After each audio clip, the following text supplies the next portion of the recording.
Kevin Foster.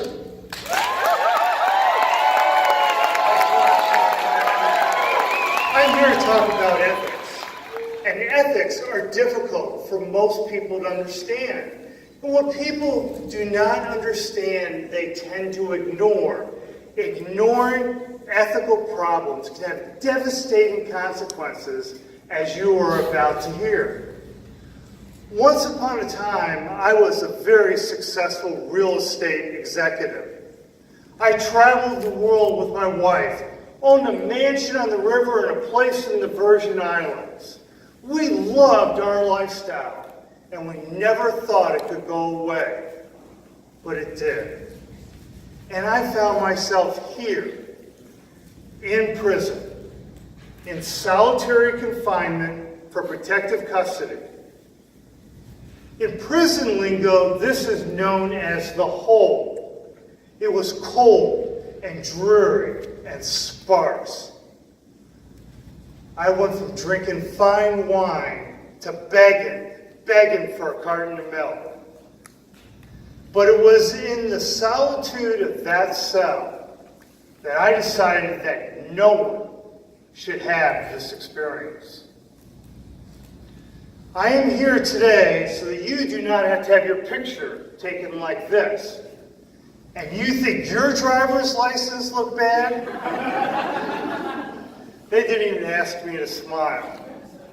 I know what you're thinking. You're thinking, this could never happen to me, right? Well, you know, that's what I thought too. But I was sorely mistaken. Today you will learn the personal characteristics and circumstances leading to unethical behavior and how that can lead to criminal liability. Consider this. There are 5,000 criminal laws, another 10,000 to 300,000 federal regulations that can get you put in prison. Far too many for any one person to know, and not knowing that you are breaking the law is not a defense. However, I have noticed that most criminal prosecutions do not come from violations of little-known laws and regulations, but are often small slips that are preventable by adhering to ethical principles.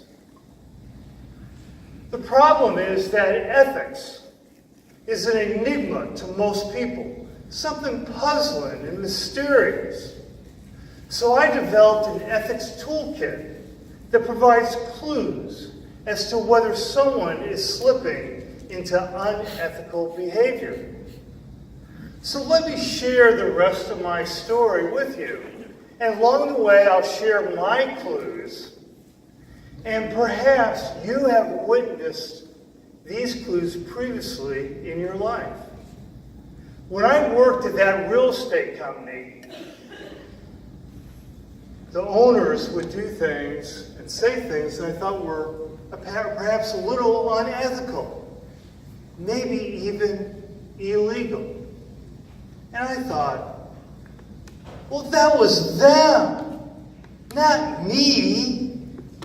But here is a clue. That was stinking thinking on my part. I missed that clue. One of the owners used to joke about walking the line between doing what was legal and what was illegal. He called it staying in the light or crossing into the dark side. Little did I know that his actions and my knowledge of those actions would come back to bite me years later. But here is a clue. It was obvious that we had integrity issues in leadership in our company. I missed that clue. There came a time when I questioned one of our real estate programs. And I was told, this is what the bankers set up. In fact, the company had gotten a legal opinion that bless the program as being completely legal. Here's a clue.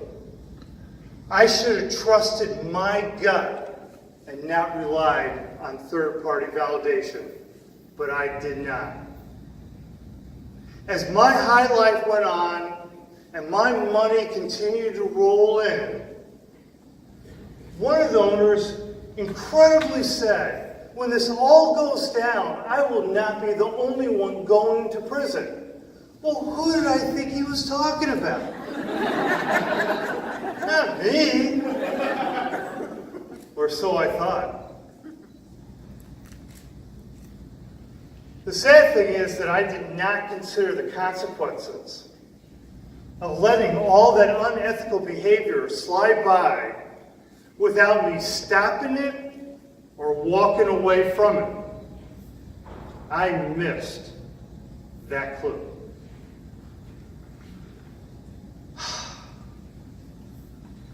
One day I received a phone call from our corporate attorney.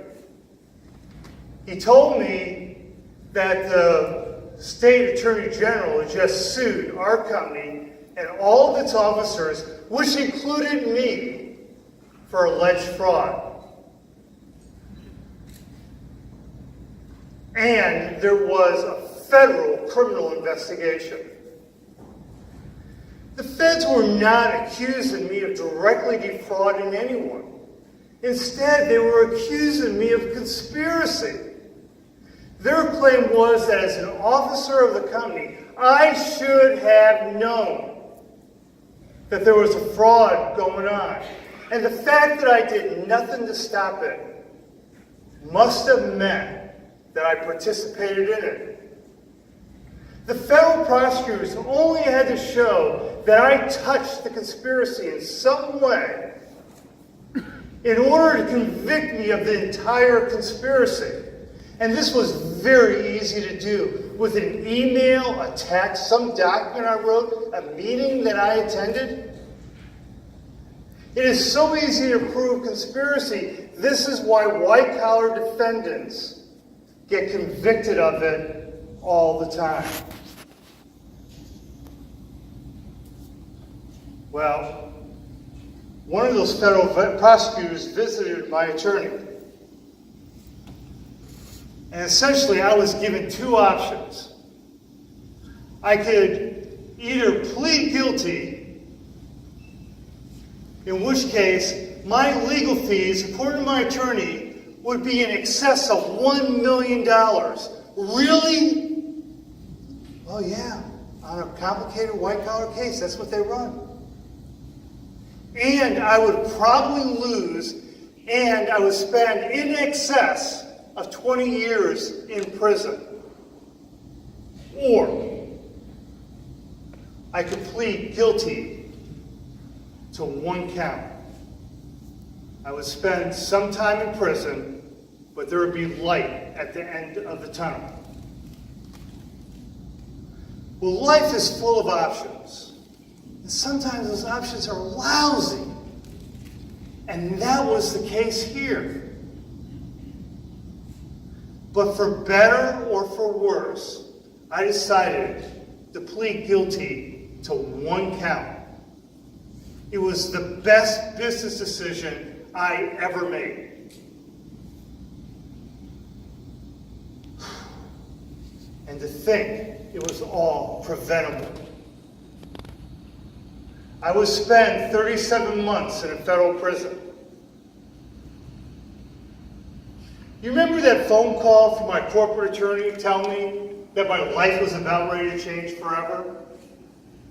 Right then and there, I hung up the phone and turned to my wife. And I said, "Honey, I will give you a divorce and everything we own." You see, I loved her too much to put her through the agony that I knew was sure to come. And all she could say was for better or for worse. My friends, that is true love. At least I knew I did something right in my life. But for better or for worse, pretty much summed up what our lives would be like for the next 10 years. But I would not be here today without the faith and love of this woman right here.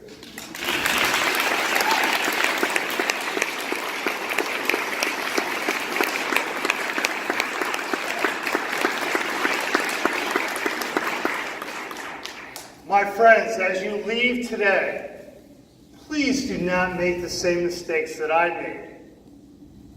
The clues are all around you.